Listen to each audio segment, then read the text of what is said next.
ZB9 news కి స్వాగతం. ఎలికేడు గ్రామంలో సమ్మక్క సారలమ్మ జాతర వేలాది భక్తులతో కిటకిటలాడుతుంది. సమ్మక్క సారలమ్మ జాతర కమిటీ అధ్యక్షులు సాగర్, వైస్ చైర్మన్ రవీందర్ గౌడ్, ఏ కుమారస్వామి ఆధ్వర్యంలో సమ్మక్క సారలమ్మ జాతర భక్తుల కోలాహల నడుమ గద్దెపై సారలమ్మ తల్లి కొలువుదీరింది. వేలాది మంది భక్తులు తమ మొక్కులను తీర్చుకున్నారు. సమ్మక్క సారలమ్మ జాతరకు పెద్దపల్లి ఎమ్మెల్యే విజయ రమణారావు వనదేవతలకు మొక్కులు చెల్లించారు. జాతరకు వచ్చే భక్తులకు కట్టుదిట్టమైన భద్రతా ఏర్పాట్లు చేశారు.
మా గుల్లకొర సర్పంచ్ చాంది మా అన్నగాడు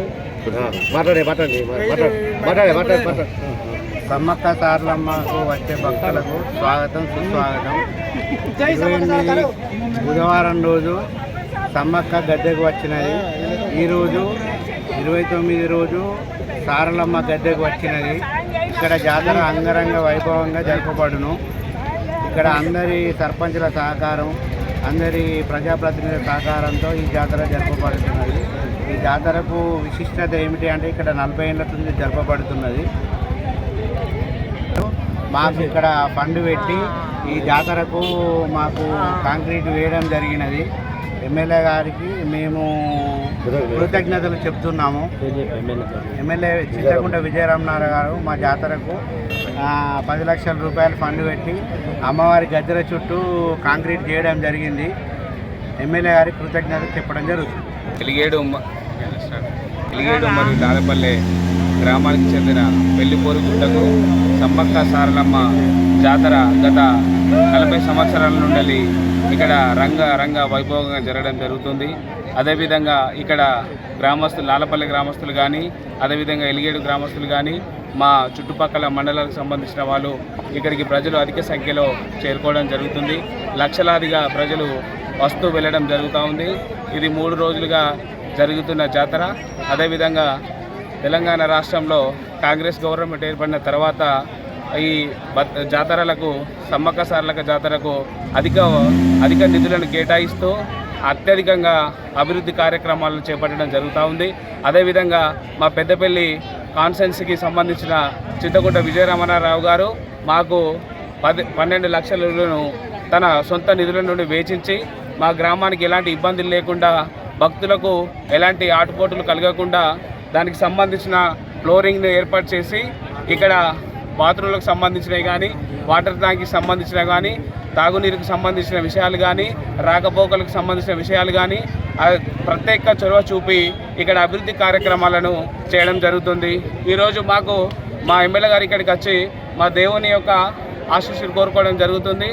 అతనికి మరియు మా మండలానికి సంబంధించిన గ్రామానికి మా ఎమ్మెల్యే గారికి విధులను కేటాయించిన మా ఎమ్మెల్యే గారికి ప్రత్యేక కృతజ్ఞతలు తెలియజేస్తూ అందరికీ సమ్మక్క సారలక్క శుభాకాంక్షలు తెలియజేస్తూ ఉన్నాను. గత 40 సంవత్సరాల నుండి ఇక్కడ లాలపల్లి ఎలిగేడు మధ్యలో పెళ్లిపోరు గుట్ట కాడ 40 సంవత్సరాల నుండి దివంగతులైన బూర్ల రాజవీర్ కానీ, గురుల కుమరయ్య గారు కానీ, ఎల్లేటి నరసింహారెడ్డి గారు కానీ, వీరందరి అప్పుడు పాత మా సీనియర్లు వీళ్ళందరూ, వెంగళ అన్నయ్య గారు కానీ, వీళ్ళందరూ నెలకొల్పి వారు స్వర్గస్థులయ్యారు. వారి ఆధ్వర్యంలో వారి దేవస్థానాన్ని అలాగే కంటిన్యూగా చేసుకుంటూ అమల రాయమాల్ గారు ఉన్నారు. బడపోచాలు కీర్తిశేషులు వారు, వీరందరి ఆధ్వర్యంలో అప్పుడు నడిచింది. అదే కంటిన్యూషన్గా ఇప్పుడు సర్పంచ్ల గారి ఆధ్వర్యంలో కానీ, మా కమిటీ జాతర కమిటీ అధ్యక్షులు సాగర్ కానీ, రవణ కానీ, తర్వాత మన అమల కుమార్ కానీ, వీరి ఆధ్వర్యంలో సర్పంచులు, కొత్తగా గెలిచిన సర్పంచులు మా ఎలిగేడు సర్పంచ్ ప్రవీణ్ కానీ, లాలపల్లి సర్పంచ్ వెంకరెడ్డి కానీ, కరేనిపల్లి సర్పంచ్ రంగులత శ్రీనివాస్ గౌడ్ గారు కానీ, మిగతా గ్రామాల సర్పంచులు, తర్వాత వివిధ పార్టీల నాయకులు అందరూ సహకారంతో, ప్రజల సహకారంతో ఇక్కడ సమ్మక్క సారలమ్మ జాతర వైభవంగా నిర్వహించబడుతున్నది. దీనికి ఇన్ని సంవత్సరాల నుండి ఎలాంటి నిధులు కేటాయించబడలేదు. సరే, మామూలుగా జరగడం నిధులు గత పాలకులు కొంచెం కేటాయించకపోవడం జరిగింది. ఇప్పుడు మాత్రం మా ఎమ్మెల్యే విజయరమణారావు గెలిచిన తర్వాత మునుపు హామీ ఇచ్చిన ప్రకారం గద్దె చుట్టూ ఫ్లోరింగ్కు 10 లక్షలు, మట్టిగా 2 లక్షలు పెడదామని చెప్పడం జరిగింది. ఇవన్నీ చేయడం జరిగింది. ఆయన చెప్పడంతోనే అన్నీ మా గ్రామస్తుల సహకారంతో, మా భక్తుల సహకారంతో ఎవరికి ఎలాంటి ఆటంకాలు లేకుండా నీళ్ళకు కానీ, మంచినీళ్ళకు కానీ, రోడ్లకు కానీ, బాత్రూమ్లు కానీ, బాత్రూమ్లు ఎందుకంటే వారు సొంతంగా ఈ సాగర్ వాళ్ళే సొంతంగా చారి అనేటోళ్ళు నిర్మించుకోవడం జరిగింది వాస్తవంగా. ఎందుకంటే వారి సొంత నిధులతోని సాగర్ వీరు తాటికొండ వారు ఇప్పుడు సేవలు మాత్రం అనుగుణంగా వాళ్ళ అన్నదమ్ములు అందరూ కష్టపడి, వారికి చైర్మన్ వచ్చినందుకు అందరూ కష్టపడి బాగా కష్టపడుతున్నారు. మా అది జాతర కమిటీ చైర్మన్ కానీ, వైస్ చైర్మన్ కానీ, ఉప సర్పంచ్ కానీ అందరూ కష్టపడతారు. దీనికి సహకరించిన ప్రజలందరికీ కానీ ఎలాంటి అనారోగ్య అందరికీ దేవుని అనారోగ్య ఆ దేవుడు అందరి ప్రజలను కానీ అందరి ఆ సహకారాలు ప్రజలని ఉండాలని వచ్చిన ఎమ్మెల్యే గారికి కూడా నిండు 100 ఏళ్ళు ఆయుర ఆరోగ్యాలతో వారి ఆ అమ్మవారి దీవెనలు ఆ ప్రజలందరికీ ఉండాలని కోరుకుంటూ ఎల్లప్పుడూ ఇలాగే ఎప్పటికీ సుఖసందరికి ఎలాంటి అనారోగ్య సమస్య లేకుండా ఆరోగ్యంగా ఉండాలని కోరుకుంటూ ఎల్లప్పుడూ ఇక్కడ ఈ టెంపుల్